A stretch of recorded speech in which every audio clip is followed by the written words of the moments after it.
Office থেকে এসে সারাক্ষণ ফোনে বসে থাকো, এত কি দেখো মোবাইলে? কার ভিডিও দেখো সারাক্ষণ?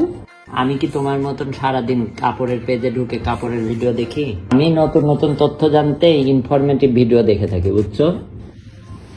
আচ্ছা, আমি তোমাকে জামা নিয়ে কয়েকটা প্রশ্ন করব তোমাকে। যদি তুমি উত্তর দিতে পারো তাহলে আমি তোমার পছন্দের পেজ থেকে একটা জামা কিনে দেবো। ওয়াও, ঠিক আছে?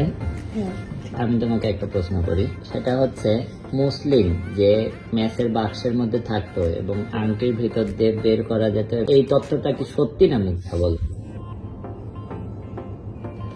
আচ্ছা, বুঝতে পারছি তুমি পারবা না। আচ্ছা, আর একটা প্রশ্ন করি, সেকেন্ড একটা প্রশ্ন, সেটা হচ্ছে যানজটে পড়ে আমাদের বছরে কত টাকা ক্ষতি হয়? এটা তো আরো কঠিন প্রশ্ন, এর আগেরটাই পারলাম না, তাহলে এখনকারটা কি করে পারবো?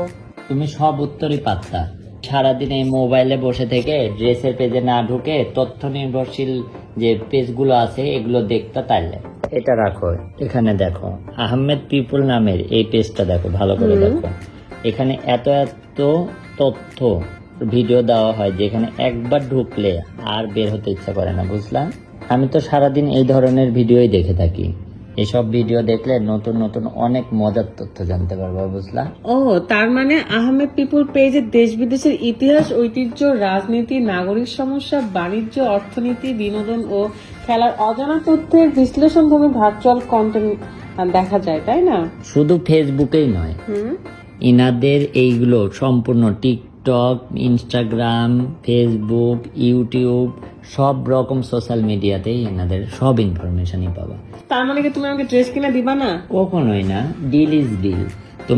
তোমাকে এক সপ্তাহ টাইম দিচ্ছি, তুমি এনাদের পেজগুলো দেখবা, তারপর এখান থেকে আমি তোমাকে আবার প্রশ্ন করব, যদি তুমি পারো তাহলে আমি কিনে দিব। এটা তোমার লাস্ট সুযোগ। ঠিক আছে, ভিডিওগুলো দেখতে আহমেদ পিপুল পেজে চোখ রাখুন তাহলে সবাই, আমার সাথে সবাই।